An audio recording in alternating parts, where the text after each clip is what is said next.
જય શ્રી કૃષ્ણ, જય માતાજી મિત્રો।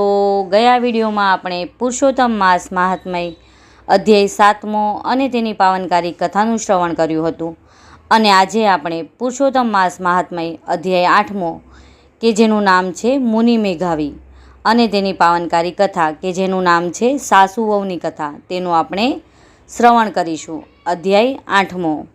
સૂત પુરાણી બોલ્યા, હે મુનિ શ્રેષ્ઠો, ભગવાન વિષ્ણુ અને ભગવાન શ્રી કૃષ્ણનો સંવાદ સાંભળીને અતિ હર્ષિત થયેલા નારદે ભગવાન નારાયણને પૂછ્યું, ભગવાન વિષ્ણુ, પુરુષોત્તમ માસને વૈકુંઠમાં લઈને આવ્યા તે પછી શું બન્યું તે કહો। ઉપરાંત અર્જુન કૃષ્ણની કથા પણ જણાવો, કેમ કે અર્જુન કૃષ્ણની કથા લોકોને હિતકારક છે। ભગવાન નારાયણે જણાવ્યું, હે નારદ, ભગવાન વિષ્ણુએ પુરુષોત્તમ માસને પોતાને ત્યાં વસાવ્યો, તેથી તે પ્રસન્ન થયો, સાથે સાથે ભગવાન વિષ્ણુને પણ સંતોષ થયો।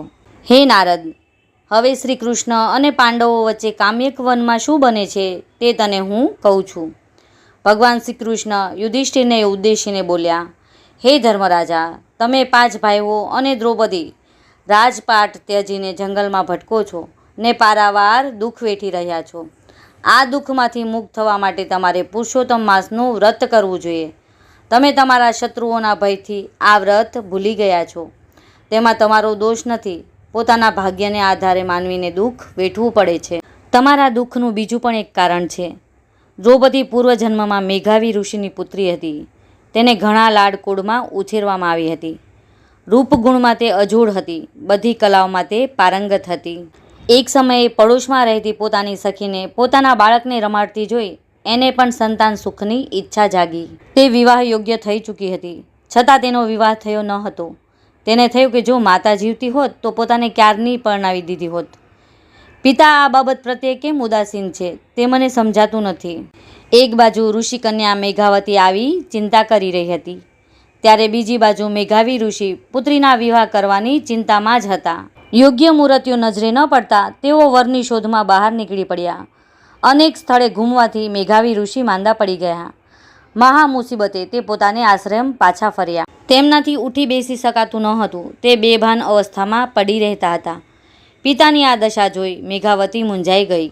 મેઘાવી ઋષિ ભાનમાં આવતા તેમણે પ્રભુને પ્રાર્થના કરી, હે દીનાનાથ, હે રાધારમણ, હે રામેશ્વર, હે રાધાપતિ, હે ગોવિંદ, સંસાર સમુદ્રમાં ડૂબી રહેલ મારું આપ રક્ષણ કરો।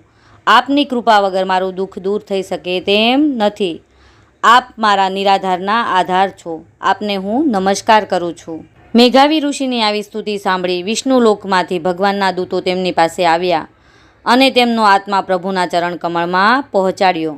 આ બાજુ આશ્રમમાં પિતાના મૃત્યુથી મેઘાવતી કલ્પાત કરી રહી હતી। મેઘાવતીએ પિતાના શબને પોતાના ખોળામાં રાખ્યું અને રડતા રડતા બોલવા લાગી, હે પિતા, આપ મને નોંધારી મૂકીને ચાલ્યા ગયા। મારે માતા, બહેન, ભાઈ, બીજું કોઈ સગું નથી। મને કોને આશ્રયે છોડીને ચાલ્યા ગયા? મારી સાર સંભાળ કોણ લેશે? આ જંગલમાં હું એકલી કેવી રીતે રહી શકીશ? મેઘાવતીનું આવું આક્રંદ સાંભળી આજુબાજુમાં રહેલા ઋષિમુનિઓ દોડી આવ્યા। તેમણે મેઘાવતીને આશ્વાસન આપ્યું અને મૃત્યુ પામેલ મેઘાવીના દેહને અગ્નિદાહ કર્યો। આ પછી મેઘાવતીએ પિતાની પાછળ યોગ્ય શ્રાદ્ધ, તર્પણ, દાન વગેરે કર્યું। તે આશ્રમમાં એકલી રહી। જેમ ગાય વિનાનું વાછરડું તરફડે તેમ આશ્રય વિહોણી તે તરફડવા લાગી। સમય વીતતા તેનું દુઃખ ધીમે ધીમે વિસારે પડવા લાગ્યું। અહીં પુરુષોત્તમ મહાત્મયનો મુનિ મેઘાવી નામનો 8મો અધ્યાય પૂર્ણ થાય છે। હવે આપણે પુરુષોત્તમ માસની પાવનકારી કથાનું શ્રવણ કરીએ। સાસુ વહુની કથા। કનકપુર નામે એક ગામ તે નદી કિનારે આવેલું હતું। તેમાં મણિબહેન તેમના દીકરા અને વહુ સાથે રહે। સવાર પડતા દીકરો ખેતરે જાય અને દીકરાની વહુ ઘરનું બધું કામકાજ કરે। મણિબહેન આખો દિવસ નવરા એટલે આજુબાજુ પડોશમાં જઈ વાતો કરે। ઘેર બેઠા પડોશણને બોલાવી ગપ્પા હાક્યા કરે। આમ આખો દિવસ પૂરો કરે। તેમને ધર્મ ધ્યાનમાં બહુ રસ ન હતો। ગપ્પા મારવામાં અને વાતો કરવામાં તે એક્કો હતા। તેમના દીકરાની વહુનું નામ મેના હતું। મેના ઓછું બોલતી, ઘરના કામકાજમાં તે ડૂબી રહેતી, સમય મળે ધર્મ ધ્યાન કરતી। એવામાં પુરુષોત્તમ માસ આવ્યો। મણિબહેને પુરુષોત્તમ માસનું વ્રત કરવાનું નક્કી કર્યું। મારી સાસુ વ્રત કરનાર છે એમ જાણી મેનાએ પણ વ્રત કરવા વિચાર્યું। તેણે પોતાની સાસુને આ વાત જણાવી। આથી મણિબહેન ગુસ્સે થઈ છણકો કરીને બોલ્યા, મોટી જોઈ ભક્તાણી, ઘરમાં બેસી ધર્મ ધ્યાન કરો, નદીએ નાહવા જવાની જરૂર નથી. મેના સાસુની નારાજગી સમજી ગઈ. તે મૌન રહી. તેણે મનોમન વ્રત કરવાનો સંકલ્પ કરી લીધો. મણિબેન રોજ સવારે વહેલા ઉઠી નદીએ સ્નાન કરવા જતા. નદીએ સ્નાન કરી કાંઠા ગોરમાનું પૂજન કરતા. કથા વાર્તા ચાલતી હોય ત્યાં બેસી કથા વાર્તા સાંભળતા. બ્રાહ્મણને યોગ્ય દાન દક્ષિણા આપતા. આ બાજુ મેના પણ સવારે વહેલા ઉઠતી, નિત્ય નિયમ મુજબ સ્નાન કરતી. તે સ્નાન સમયે હે પુરુષોત્તમ ભગવાન, મારું આ સ્નાન વ્રતના સ્નાન તરીકે માન્ય રાખજો.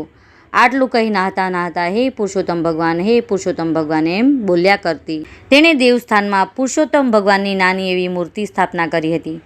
તે દરરોજ ધૂપ, દીપ, પુષ્પ આદિ સમર્પી તેમની સ્તુતિ કરતી, આરતી કરતી.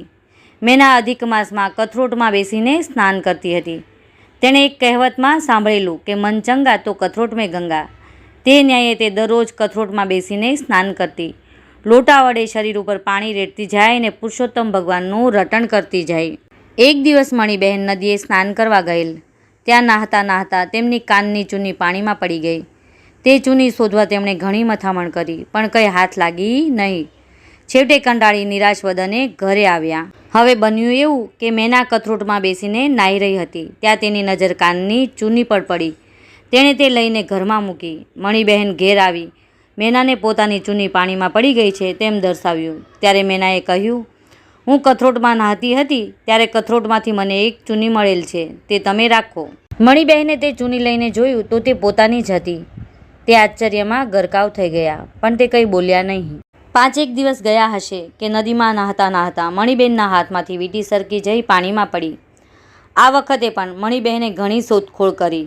નાહનાર બીજા ભાવિકોને પણ વાત કરી. તેઓ પણ શોધવા લાગ્યા, પણ કોઈના હાથમાં વીંટી આવી નહીં. છેવટે થાકીને નિરાશ થઈ તેઓ ઘેરે આવ્યા. આ વખતે પણ મેનાને નાહતા નાહતા કથરોટમાંથી વીંટી મળી. તેને વીંટી જોતાં જ ખ્યાલ આવ્યો કે નક્કી આ વીંટી મારી સાસુની જ છે. મણિબેન ઘેર આવતા તરત જ મેનાએ તે વીંટી તેમને આપતા કહ્યું, હું કથરોટમાં નાહી રહી હતી તેમાંથી આ વીંટી મને મળી ગઈ છે. મણિબહેન વીંટીને ઓળખી ગયા. તેઓ કંઈ બોલ્યા નહીં કે મારી વીંટી પાણીમાં પડી ગઈ છે.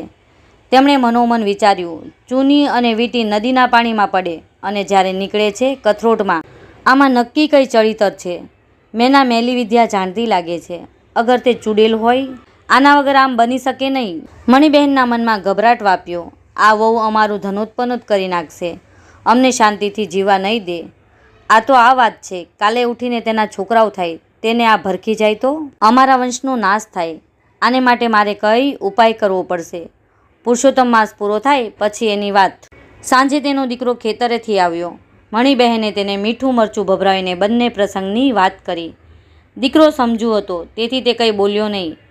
આગળ જોયું જશે તેમ તેણે મનમાં વિચાર્યું. પુરુષોત્તમ માસ પૂરો થતાં મણિબહેને ઉજવણું કર્યું. તેમણે યજ્ઞ કરાવ્યો. તેમાં ઘણા બ્રાહ્મણો, વ્રત કરનારાઓ અને સગા સંબંધીઓને નોતર્યા. યજ્ઞ પૂરો થતાં યજ્ઞમાં શ્રીફળ હોમવામાં આવ્યું કે તરત જ એક ગેબી અવાજ આવ્યો, હે મણિબહેન, તમે બધાએ મારું પુરુષોત્તમ માસનું વ્રત કર્યું, યજ્ઞો કર્યા, દાન દક્ષિણા આપી, મને સંતોષવા પ્રયત્નો કર્યા, તે ઠીક છે, પણ આખા ગામમાં શ્રેષ્ઠમાં શ્રેષ્ઠ વ્રત તમારા દીકરાની વહુ મેનાએ કર્યું છે. તેણે મારી પૂર્ણ શ્રદ્ધા સાથે ભક્તિ કરી છે. તેનાથી હું સંતુષ્ટ થયો છું. હું તેને આશીર્વાદ આપું છું, તેનું કલ્યાણ થશે. આટલું બોલી ગેબી અવાજ બંધ થયો. યજ્ઞમાં આવનાર બધાએ મેનાના વખાણ કર્યા. મણિબહેનને પણ સાચી વાત સમજાઈ. બોલો પુરુષોત્તમ ભગવાનની જય. જો મિત્રો તમને મારો આ વિડીયો પસંદ આવ્યો હોય તો મારી ચેનલને સબસ્ક્રાઈબ કરો, વિડીયોને લાઇક કરો અને તમારા મિત્રો સાથે શેર કરો અને કમેન્ટમાં જય પુરુષોત્તમ ભગવાન લખવાનું ચૂકશો નહીં. ફરી મળીશું પુરુષોત્તમ માસ મહાત્મય અધ્યાય 9મો અને તેની પાવનકારી કથા સાથે.